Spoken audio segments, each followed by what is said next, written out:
Welcome back to city flower weekend Arabia. ആധുനികതയുടെ തേരോട്ടത്തിനിടയിൽ സാംസ്കാരിക മുദ്രകൾ നിലനിർത്തുക എന്നത് അത്ര എളുപ്പമല്ല.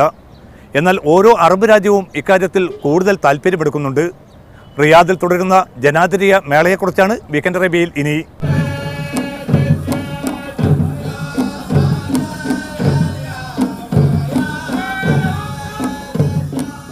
സൗദിയുടെ പൈതൃകവും സംസ്കാരവും ഇടചേരുന്ന 30ാമത് ജനാതിരിയ മേള സൗദി ഭരണാധികാരി സൽമാൻ രാജാവാണ് ഉദ്ഘാടനം ചെയ്തത്. ഗൾഫ് രാജ്യങ്ങളുടെ ഭരണാധികാരികൾ ഉൾപ്പെടെ ക്ഷണിക്കപ്പെട്ട അതിഥികൾ മാത്രമാണ് ഉദ്ഘാടന ചടങ്ങിൽ പങ്കെടുത്തത്. ഇത്തവണത്തെ അതിഥി രാജ്യമായ ജർമ്മനിയുടെ വിദേശകാര്യമന്ത്രി ഡോക്ടർ ഫ്രാങ്ക് ഫാൾട്ടനും ഉദ്ഘാടന ചടങ്ങിൽ ഉണ്ടായിരുന്നു. ഒട്ടകോട്ട മത്സരമായിരുന്നു ഉദ്ഘാടന ചടങ്ങിന്റെ പ്രധാന ആകർഷണം. മേഖലയിലെ ഏറ്റവും വലിയ ഒട്ടക ഓട്ട മത്സരത്തിൽ ഒന്നാണിത്. ഒട്ടകങ്ങളുമായുള്ള ഈ ജനതയുടെ നൂറ്റാണ്ടുകൾ പഴക്കമുള്ള ബന്ധത്തിന്റെ അടയാളപ്പെടുത്തൽ കൂടിയാണ് മത്സരം.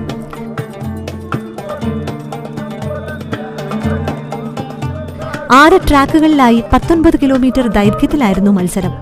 സൗദിക്ക് പുറമെ മറ്റ് GCC രാജ്യങ്ങളിൽ നിന്നുള്ള ഒട്ടകങ്ങളും മത്സരത്തിൽ പങ്കെടുത്തു.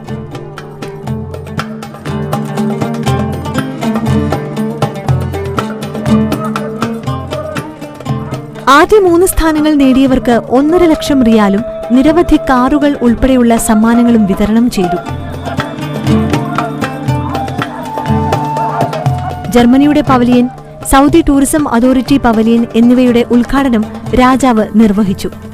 ലോകത്തിന്റെ വിവിധ ഭാഗങ്ങളിൽ ജീവകാരുണ്യ പ്രവർത്തനങ്ങൾ നടത്തുന്ന king Salman humanitarian aid and relief സെന്ററിന്റെ പവലിയനും രാജാവ് നോക്കിക്കണ്ടു.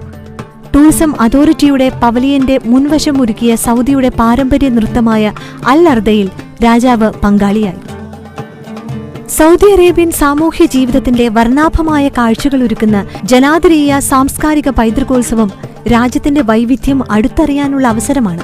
13 ഗവർണറേറ്റുകളും പ്രത്യേകമൊരുക്കിയ പവലിയനുകളിലൂടെ അതത് പ്രദേശത്തെ സംസ്കാരവും ചരിത്രവും സന്ദർശകർക്ക് മനസ്സിലാക്കാൻ സാധിക്കും. ഓരോ പ്രദേശത്തെയും ഭക്ഷണം, കൃഷി, കാർഷിക ഉപകരണങ്ങൾ, വസ്ത്രം, വീട് തുടങ്ങിയവ അടുത്തറിയാൻ ഉതകുന്ന രീതിയിലാണ് പവലിയനുകൾ ഒരുക്കിയിട്ടുള്ളത്. ഓരോ ഗവർണറേറ്റുകളും ആ മേഖലയിലെ സാംസ്കാരിക പരിപാടികൾ അതത് പവലിയനുകൾക്കുള്ളിൽ ഒരുക്കിയ വേദിയിൽ അവതരിപ്പിക്കുന്നുണ്ട്. ദേശീയ നൃത്തമായ അൽ അർദയുടെ വ്യത്യസ്തമായ ആവിഷ്കാരങ്ങൾ കാണാനും ഇവിടെ സാധിക്കും. സൗദി അറേബ്യൻ സാംസ്കാരിക പാരമ്പര്യത്തിന്റെ കാഴ്ചച്ചന്തമായ ജനാതിരിയ മേളയിൽ വിവിധ മന്ത്രാലയങ്ങളുടെയും പ്രമുഖ പൊതുമേഖലാ സ്ഥാപനങ്ങളുടെയും സ്വകാര്യ കമ്പനികളുടെയും സാന്നിധ്യമുണ്ട്. സൈനിക വിഭാഗങ്ങളുടെ പവലിയനുകൾ ഏറെ ശ്രദ്ധ നേടുന്നുണ്ട്. അത്യാധുനിക സൈനിക വാഹനങ്ങളും വെടിക്കോപ്പുകളും ആയുധങ്ങളുമെല്ലാം സന്ദർശകർക്ക് കാണാൻ അവസരവും ഒരുക്കുന്നു. അതോടൊപ്പം തോക്കുകൾ ഉപയോഗിച്ച് വെടിവെപ്പ് പരീക്ഷിക്കാനുള്ള സൗകര്യവും സുരക്ഷാസേന ഒരുക്കിയിട്ടുണ്ട്. അതിഥി രാജ്യമായ ജർമ്മനിയുടെ പവലിയനിലും നിരവധി സന്ദർശകരെത്തുന്നു. ജർമ്മൻ കലാരൂപങ്ങളും സൗദി ജനത നിറഞ്ഞ കയ്യടിയോടെയാണ് സ്വീകരിക്കുന്നത്. മുൻ വർഷങ്ങളെ അപേക്ഷിച്ച് അയൽ ഗൾഫ് രാജ്യങ്ങൾക്ക് മികച്ച പരിഗണനയാണ് ഇത്തവണ നൽകിയത്. GCC രാജ്യങ്ങൾക്ക് 30ാമത് മേളയിൽ വിപുലമായ പവലിയനുകളുണ്ട്. UAEയുടെയും മറ്റ് രാജ്യങ്ങളുടെയും സാംസ്കാരിക പരിപാടികൾ ആസ്വദിക്കാൻ വനിതകളടക്കം നിരവധി പേരാണ് തടിച്ചുകൂടുന്നത്.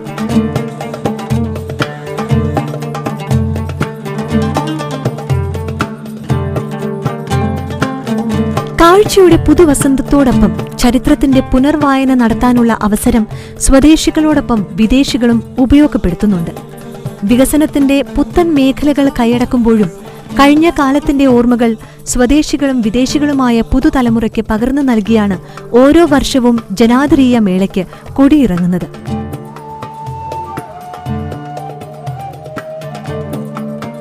ഫെബ്രുവരി 4-ന് റിയാദിലെ ജനാതിരിയയിൽ തുടക്കം കുറിച്ച സൗദി അറേബ്യയുടെ ദേശീയ ഉത്സവത്തിൽ ദിനംപ്രതി ലക്ഷക്കണക്കിന് സന്ദർശകരാണെത്തുന്നത്.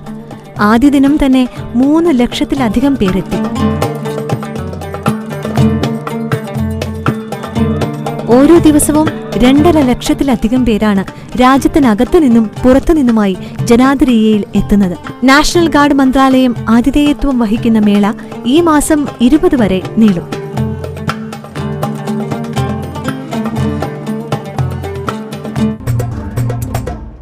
സമുദ്രം മലിനമാകാതെ നോക്കാനും അതിൻ്റെ നൈർമല്യം സംരക്ഷിക്കാനും വളരെ ബോധപൂർവമായ നീക്കമാണ് ഓരോ ഭരണകൂടവും നടത്തുന്നത്. ഷാർജയിൽ നിന്നും ഞങ്ങളുടെ ക്യാമറ പേഴ്സൺ ഫഹീം മുഹമ്മദ് അലി പകർത്തിയ ദൃശ്യങ്ങളിലേക്ക്.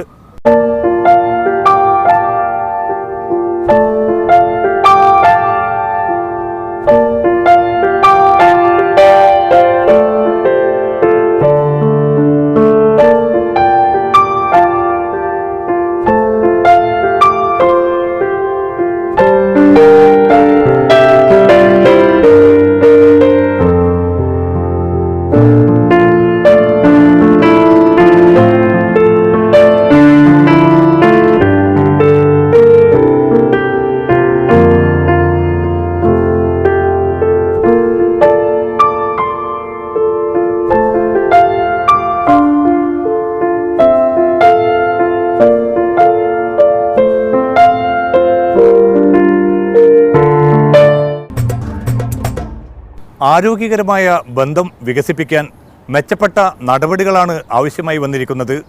സിറ്റി ഫ്ലവർ വീക്കെൻഡ് അറേബ്യ അവസാനിക്കുന്നില്ല. ഈ എപ്പിസോഡിനെക്കുറിച്ച നിങ്ങളുടെ അഭിപ്രായങ്ങൾ, വിലയിരുത്തൽ, വിമർശനങ്ങൾ ഞങ്ങൾക്ക് ഏറെ പ്രധാനമാണ്. വീക്കെൻഡ് അറേബ്യയിൽ ഉൾപ്പെടുത്താൻ ആഗ്രഹിക്കുന്നവ നിങ്ങൾക്കും നിർദ്ദേശിക്കാവുന്നതാണ്. ഗൾഫിലുള്ള ഞങ്ങളുടെ റിപ്പോർട്ടർമാരെ ടെലിഫോണിൽ ബന്ധപ്പെടുക. വീക്കെൻഡ് അറേബ്യയുടെ മുൻ എപ്പിസോഡുകൾക്ക് ഞങ്ങളുടെ വെബ്സൈറ്റ് സന്ദർശിക്കുക, media1tv.in. തൽക്കാലം വിട. അടുത്ത വാരാന്ത്യത്തിൽ വീണ്ടും.